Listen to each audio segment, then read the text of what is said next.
Halo semuanya, oke, sepertinya kita akan segera memasuki era kebangkitan dari industri animasi Indonesia ya. Karena belakangan ini gue menemukan banyak sekali proyek animasi buatan Indonesia yang kini sedang dibuat. Ada beberapa di antaranya merupakan buatan studio besar dan ada juga yang merupakan buatan studio kecil atau independent studio. Malahan jumlah animasi independen yang dibuat saat ini terbilang jauh lebih banyak daripada animasi buatan studio besar. Hal ini seharusnya menunjukkan bahwa ada banyak sekali orang kreatif di Indonesia yang ingin menuangkan ide yang ada di kepala mereka, namun sayangnya selama ini mereka tidak memiliki wadah yang pas untuk bisa mengeluarkan itu semua. Tapi kini, dengan besarnya pengaruh sosial media dan juga adanya pengaruh dari industri animasi independen yang belakangan ini memang sedang naik daun, ini jelas sangat membantu para orang kreatif ini untuk bisa membuat berbagai karya animasi buatan mereka sendiri. Nah, beberapa waktu yang lalu, gue sudah sempat membahas animasi yang berjudul The Unforgettable Journey of Lala, yaitu sebuah animasi dengan gaya visual ala anime yang dibuat oleh Jiva Animation. Nah, di waktu yang tidak jauh berbeda, terdapat studio animasi asal Indonesia lainnya yang ternyata juga merilis teaser pertama dari proyek animasi yang akan mereka buat. Nah, animasi yang akan gue bahas kali ini adalah Made and the Lost Spirit.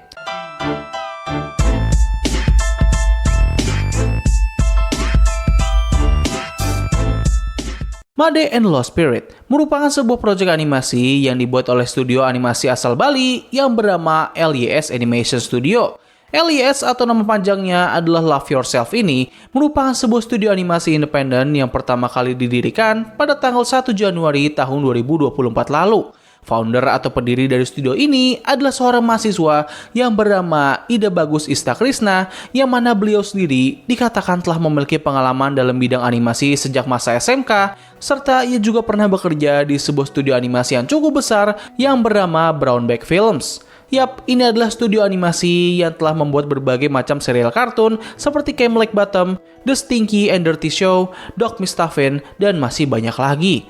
Nah, dengan banyaknya pengalaman yang telah dimiliki, beliau akhirnya memutuskan untuk membangun sebuah studio animasinya sendiri bersama dengan rekan kuliahnya. Proyek animasi pertama mereka adalah animasi yang akan gue bahas kali ini, yaitu Made and the Lost Spirit, sebuah animasi dengan gaya computer animation yang memiliki genre adventure dan fantasi, serta akan menghadirkan berbagai macam budaya dan juga mitologi asal Bali. Nah, jadi begitulah background singkat mengenai studio ini. Sekarang kita masuk ke inti videonya, yaitu mengenai karya animasi yang sedang mereka buat. Nah, untuk animasi Made and the Lost Spirit ini sebenarnya masih dalam tahap yang sama seperti animasi si Lala, di mana studio LYS Animation hanya baru merilis video teasernya saja. Nah, tapi tidak hanya video teasernya saja, mereka juga merilis sebuah video prolog yang menjelaskan mengenai background konflik dari animasi ini. Kedua video tersebut diupload dalam waktu yang bersamaan, namun kedua video ini memiliki gaya animasi yang berbeda. Untuk video prolognya sendiri, mereka menggunakan gaya animasi 2 dimensi, sedangkan untuk video teasernya, mereka menggunakan gaya animasi komputer. Selain itu, perbedaan lain juga dapat dilihat dari penggunaan bahasa yang mereka gunakan pada masing-masing video. Untuk video prolog, mereka menggunakan bahasa Indonesia, tapi untuk video teaser, mereka menggunakan bahasa Inggris. Gue sendiri nggak begitu tahu persis apa tujuan dari penggunaan bahasa yang berbeda ini, entah mereka ingin memperluas target penonton dari kartun ini dengan menggunakan bahasa Inggris, atau mungkin ada alasan lain yang tidak gue ketahui. Memang pada video teasernya mereka juga menyertakan sebuah subtitle bahasa Indonesia, namun tetap saja sih gue merasa agak aneh aja gitu dengan perbedaan bahasa dari kedua video ini. Kalau saran dari gue sih ya mungkin mereka harusnya bisa menetapkan bahasa apa yang akan mereka gunakan untuk cerita ke depannya nanti, karena menurut gue penggunaan bahasa ini bisa menentukan target demografi penonton dari animasi ini. Kalau kalian ingin menggapai audiens luar, kalian bisa menggunakan bahasa Inggris, tapi kalau misalnya target penonton kalian adalah orang-orang Indonesia, ya pastinya kalian harus menggunakan bahasa Indonesia dong. Mungkin kalian bisa melihat apa yang dilakukan oleh animasi yang berjudul Metal Family, di mana pada awalnya animasi ini menggunakan bahasa asal mereka yaitu Rusia, namun setelah animasi ini mendapatkan kesuksesan yang cukup besar, mereka pun akhirnya membuat channel kedua dengan menggunakan bahasa Inggris untuk memperluas target penonton dari animasi tersebut. Nah, tapi kalau kalian ternyata memiliki sumber daya yang cukup untuk menyediakan bahasa Inggris dan juga bahasa Indonesia, Well, kalian bisa aja sih mengupload 2 video yang sama namun dengan bahasa yang berbeda. Cuman ya saran dari gua adalah kalian mending fokus aja sih ke satu bahasa. Dengan begitu, pekerjaan dalam membuat animasi kalian bisa lebih terfokus. Nah, lewat video prolog yang mereka upload, kita bisa mengetahui asal mula dari konflik yang ada di cerita animasi ini. Jadi ya singkatnya, animasi ini bakal menceritakan kehidupan dari sebuah desa yang awal mulanya berjalan dengan sangat damai dikarenakan mereka menggunakan semacam kekuatan pelindung yang bersumber dari simbol para dewa agar bisa melindungi para warga desa dari serangan kala, yaitu semacam makhluk seperti jin ataupun iblis. Nah, tapi pada suatu ketika, salah satu komponen dari kekuatan pelindung tersebut malah menghilang dikarenakan telah dicuri, yang mana hal ini membuat desa tersebut akhirnya langsung diinvasi oleh para kala. Awalnya terdapat beberapa roh baik yang mencoba untuk melindungi desa tersebut, namun dikarenakan kalah kuat dan juga jumlah, mereka semua pun akhirnya kalah dan desa ini pun langsung porak-poranda. Di tengah kekacauan ini, terdapat seorang wanita yang meninggalkan seorang bayi yang akhirnya ditemukan oleh seorang kakek yang bernama Pekakyatnya. Kakek tersebut merawat sang bayi hingga beranjak remaja di area sekitar desa yang kini telah dikuasai oleh roh jahat. Sang bocah yang diberi nama Made ini diberitahu bahwa komponen dari kekuatan pelindung desa sebenarnya masih ada di area hutan yang bernama Hutan Fantasia.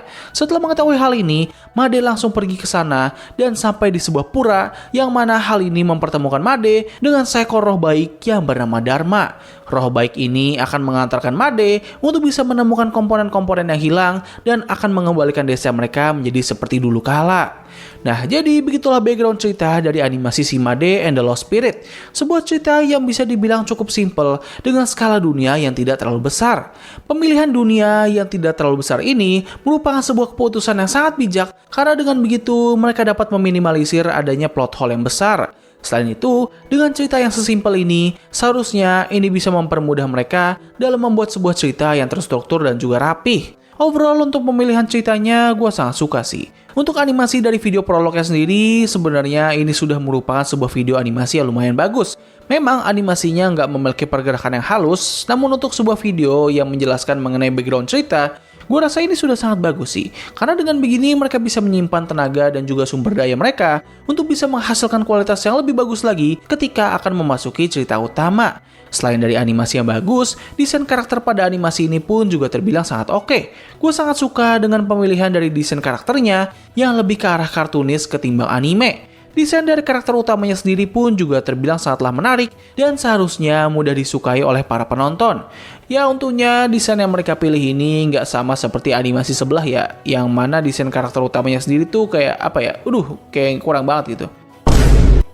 Palingan satu-satunya hal yang gua rasa agak kurang dari animasi ini adalah pada desain kala atau roh jahatnya. Gue rasa desain mereka ini kurang begitu memberikan aura yang mengintimidasi, tapi ya dikarenakan ini hanyalah video prolog, bisa saja mereka sengaja memberikan desain roh jahat yang sesimpel ini agar nantinya mereka bisa menghadirkan desain roh jahat yang lebih mengerikan lagi pada animasi 3 dimensinya.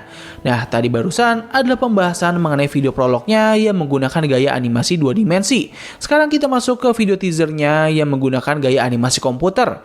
Nah, sebenarnya nggak ada banyak hal yang bisa gue bahas pada video teaser ini, karena ya pada dasarnya video teaser ini hanya menceritakan momen di mana si Made bertemu dengan roh baik Dharma. Nah, tapi satu hal yang mungkin perlu kita highlight pada video teaser ini adalah dari kualitas animasinya. Mungkin kata-kata berikut yang akan gue keluarkan berikutnya ini bakal terkesan sangat lebay, namun gue akan bilang bahwa ini adalah animasi komputer buatan Indonesia dengan visual yang paling bagus dan juga megah yang pernah dibuat.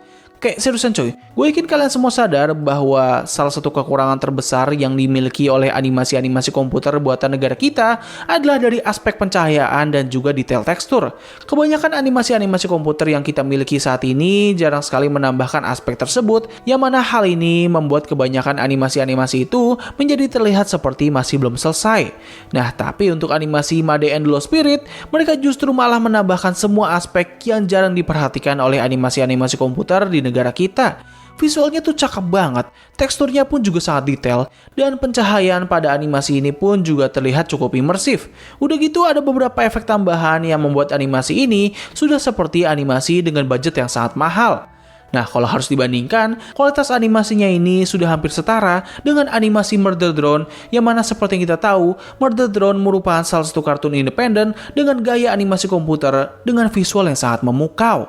Efek suara dan juga scoring yang dimiliki oleh animasi ini pun juga terbilang sangat bagus. Kualitas naratornya terbilang lumayan oke dan malah terkesan lebih pas daripada versi bahasa Indonesianya. Palingan satu-satunya hal yang gua rasa agak kurang pada animasi ini adalah pada ekspresi yang ditunjukkan oleh sang karakter utama. Sebenarnya sang karakter utamanya ini sudah memiliki pergerakan animasi yang sangat halus dan wajahnya pun juga terlihat cukup ekspresif. Cuman masalahnya di sini adalah pergerakan ekspresinya ini terasa kayak kayak agak kurang natural aja gitu. Gua nggak tahu apakah cuman gua doang yang merasakan hal ini, tapi gue harap kalau andaikan mereka juga menyadari ada hal yang kurang pada bagian tersebut, mungkin mereka bisa improve lagi sih untuk kedepannya. Nah, jadi begitulah yang bisa gue bahas mengenai animasi Made and the Lost Spirit. Sebuah animasi yang terlihat sangat menjanjikan dan memiliki potensi yang sangat besar. Kualitas yang dimiliki oleh animasi ini sudah seperti animasi-animasi yang dibuat oleh studio besar. Yang padahal ini adalah animasi independen yang dibuat oleh beberapa orang, namun dengan ambisi dan impian yang sangat besar. Nah, menurut salah satu pihak dari LYS Animation Studio, mereka mengatakan kalau animasi ini direncanakan akan memiliki total 16 episode. Gua nggak tahu apakah 16 episode ini akan terbagi menjadi 2 season atau hanya 1 season saja, dan juga apakah 16 episode ini sudah termasuk semua kisah perjalanan dari si Made atau masih ada kelanjutannya lagi. Menurut gua, 16 episode ini merupakan sebuah angka yang sangat banyak karena animasi-animasi independen di luar sana saja jarang sekali memiliki episode yang sebanyak ini. Ya mungkin saja 16 episode ini terdiri dari 2 season dan hanya berdurasi kurang dari 10 menit saja. Karena kalau satu episode durasinya lebih dari 10 menit, gue rasa itu bakal menjadi sebuah pekerjaan yang sangat melelahkan dan juga sangat susah. Tapi ya mau yang gimana pun pilihannya, selama mereka bisa mengeksekusi cerita dan juga animasinya dengan rapih, gue rasa animasi ini bisa menjadi sangat sukses dan bisa menjadi satu loncatan besar bagi kemajuan industri animasi di Indonesia. Nah, jadi mungkin itu saja sih yang bisa gue bahas pada video kali ini. Tulis pendapat kalian mengenai animasi ini di kolom komentar di bawah. Jadi terima kasih atas waktu yang telah kalian luangkan untuk menonton video gue. Gue undur diri, sampai ketemu lagi di video selanjutnya. Bye!